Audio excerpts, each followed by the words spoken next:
Hello everyone, this is the third video of module 1 of organizing and planning factor, and the OLQ is organizing ability. I have already covered effective intelligence and reasoning ability, and this is the third OLQ. Now the word itself organizing ability is self explanatory. वो खुद ही बताता है organising ability मतलब आपके अंदर ऐसी ability कि आप कोई चीज़ को ऑर्गेनाइज कर सको।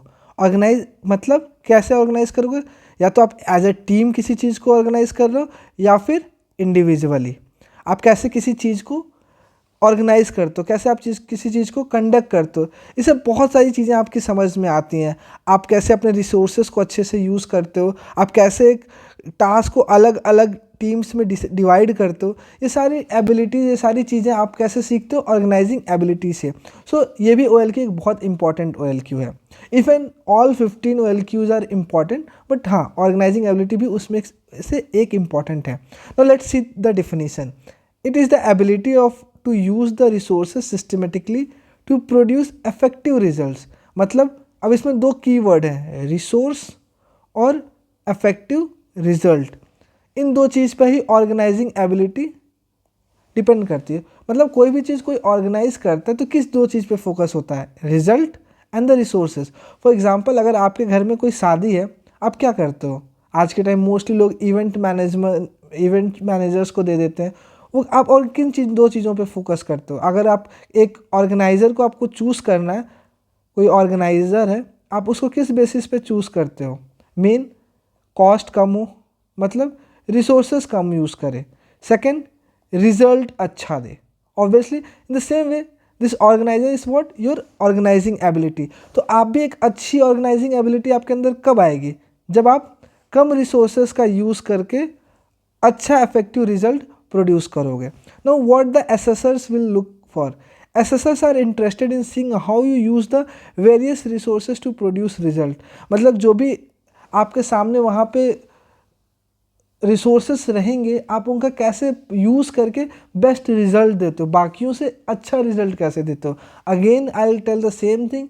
SSB में टोटल 100 लोग होते हैं, 100 से 120 people will come in your batch, hardly 4 to 5 get selected. ये 4 to 5 वो होते हैं जो बाकियों से अलग दिखते हैं। अलग इन व्हाट सेंस? जो भी वो डिसीजन मेकिंग होती है इनकी ना, वो बाकियों से अलग होती है। और वो डिसीजन मेकिंग अलग कैसी होगी? जब इनके OLQs अच्छे होते हैं, इनकी इफेक्टिव इंटेलिजेंस अच्छी होती है, इनकी रीजनिंग एबिलिटी अच्छी होती है, इनकी ऑर्गेनाइजिंग एबिलिटी अच्छी होती है। ये सारी एबिलिटीज़ जब उनके अंदर बाकियों से अच्छी होगी तभी वो सेलेक्ट होते हैं। It is not about just organising events but it is organising thoughts to.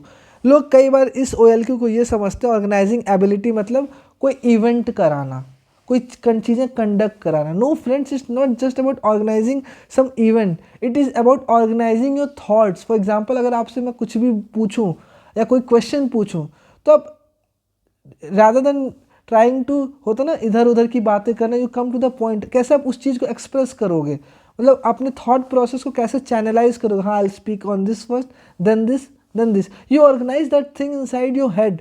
That is also one of the organising ability. A person with clarity of thought. जिस बंदे की भी ऑर्गेनाइजिंग एबिलिटी अच्छी होती है ना, वो एक ऐसा बंदा होता है जिसकी थॉट प्रोसेस बहुत क्लियर होती है, उसको पता है क्या करना है। And this type of person are very important because officer in Indian arm forces should be very clear with his thoughts कि उसको क्या करना है। He can not be a confused person. For example, if he is going for a task, if he is going for operation, he cannot be confused. He should be very clear कि हाँ उसको क्या करना है, उसको मारना है, उसको पकड़ के ले आना है या उसको होल्ड करना है। These things are very clear in his head. So now let's move to the second part of the video, that is how to develop. Again, the most important part, how you will develop this. Just a minute.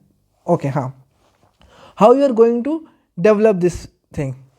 Try to avoid postponing your work. किसी भी काम को ना postpone करना बंद कर दीजिए कि आपको कोई काम कर रहे हो, यार मैं कल करूँगा, मैं परसों करूँगा। What this thing will do? This will build up more and more work on you. It will increase your pressure. तो एक अच्छे ऑर्गेनाइजर्स की बहुत इंपॉर्टेंट फैक्टर होता है, वो अपने काम को उसी वक्त ख़त्म करता है, वो कल के लिए नहीं टालता है। तो when if you want to develop this OLQ inside you, you should not postpone your work. Second, organize and plan events around you. हाँ, हर दिन कुछ ना कुछ छोटे छोटे इवेंट्स होते हैं हमारे आसपास. इट्स नॉट लाइक कोई मेगा की शादी करवाओ जाके, या फिर कोई बहुत बड़ा इवेंट रैली कराओ. No, small small events, small birthday party, small सारे फैमिली गेट टुगेदर है उसकी एक छोटी सी party. All this party take that initiative कि मैं करता हूँ, I will take that thing. I know there is chances of failure. हमेशा कोई भी अगर आप रिस्पॉन्सिबिलिटी लेते हो ना, there is a chance of failure. But कभी आप इस चीज़ से भागो मत. If you try to run away from things because you may get fail, you can not be a better person in life. तो आप चीज़ें तभी सीखोगे जब आप रिस्क उठाओगे. I have already mention this thing in my previous videos too. So try to organize and plan events. Never feel bad about the consequences, because whenever you fail, you learn something new, and this all learning will help you to become a better person in life. I'm not talking about SSB anything. अब जितनी गलतियाँ करोगे ना life में, उतनी चीज़ें आप अच्छे तरीके से सीखोगे. Third, practice organising events in your mind. Obviously अब आप हर दिन बर्थडे पार्टी नहीं कर सकते, आप हर दिन कोई स्कूल पिकनिक नहीं कर सकते, बट आप एक चीज़ ज़रूर कर सकते हो. आप अपने माइंड में उस इवेंट के बारे में सोचो. फॉर एग्जांपल मैंने सोच लिया कि यार मुझे एक क्विज़ कंपटीशन, या फिर सपोज नॉट क्विज़ कंपटीशन, एक पिकनिक, क्लास पिकनिक का एक इवेंट है, वो मैं ऑर्गेनाइज़ करूँगा. तो आप उस चीज़ को एनालाइज करो कि आपको किस किस चीज़ों की ज़रूरत पड़ सकती है. तो सबसे पहला, पिकनिक स्पॉट, वो जगह कैसा हो. तो आप अपने क्लास में एक पोल कर सकते हो कि हाँ सबको ज़्यादा से ज़्यादा लोग को कहाँ जाने का मन है. सेकंड, आप किसी ट्रैवलर वाले से बात करोगे जिसमें आप सब जाओगे. थर्ड, आप सबके लिए खाने का वो करोगे, मैनेज करोगे. फिर सबके कुछ चीज़ें आपके दिमाग में होंगी कि सब, हाँ कौन किसके साथ जाएगा, कौन कौन से गेम कराने हैं, ठीक है, किसको कौन कौन सी प्रॉब्लम है. वो सारी चीज़ें आप नोट डाउन करते हो और अपने दिमाग में एक एनालाइज करोगे और एक इवेंट ऑर्गेनाइज करोगे. तो this all thing you can do virtually also. अपने आप माइंड में ये सारी चीज़ें सोचो और आप इस चीज़ पे प्रैक्टिस कर सकते हो. See all this thing I am telling you to how you will develop this OLQ. Okay, तो you need to do all this. अगर आप बस सुन के अब सोच लूँगा मैं कर लूँगा, भैया ये कभी नहीं होने वाला. This is not going to happen at all. You have to work on it. जब तक आप उस पर काम करना नहीं शुरू करोगे, यू विल थिंक अरे I have this OLQ. No, you should try it. What will happen at the worst, you will become a better in that. आपके अंदर ऑर्गेनाइजिंग एबिलिटी है. अगर आप इन चीज़ों को प्रैक्टिस करोगे तो क्या होगा, आप एक और अच्छे ऑर्गेनाइजर बनोगे. Because sky is the limit, there is no end to anything. The more you will learn, the more you will grow. Give yourself basic task and complete it. Organising ability की एक बहुत और important चीज़ है, give yourself basic task. For example, अगर आपने कोई भी टास्क उठाया है, सपोज आपने टास्क उठाया कि मैं अपने जूनियर्स को के एग्ज़ाम में मैथ्स का कोई सिलेबस कंप्लीट कराऊंगा. तो क्या होता है, कुछ दिन आपने पढ़ाओगे मन से, उसके बाद आप बोर होने लगोगे. तो never do that. Ever if you take any type of task, try to complete it. Sometimes you will feel कि I should quit, यार it's okay, fine, I have done lot of things now.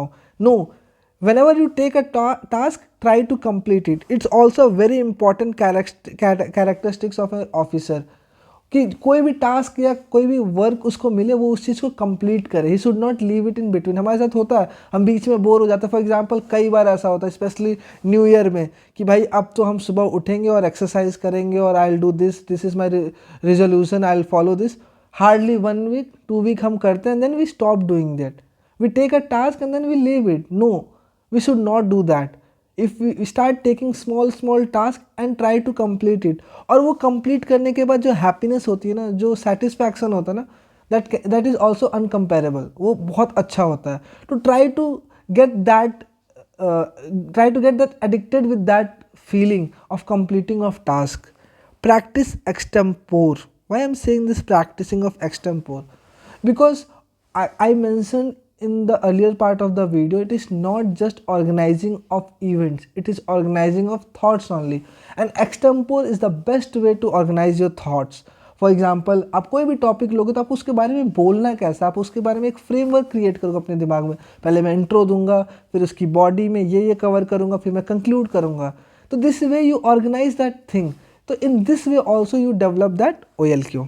Now the last part of the video where it is seen in SSB, the most important part, because we all are here to study about SSB. हम सब SSB के लिए पढ़ने के लिए आए, तो हमें पता होना चाहिए SSB में कहाँ कहाँ देखा जाएगा. Ground task.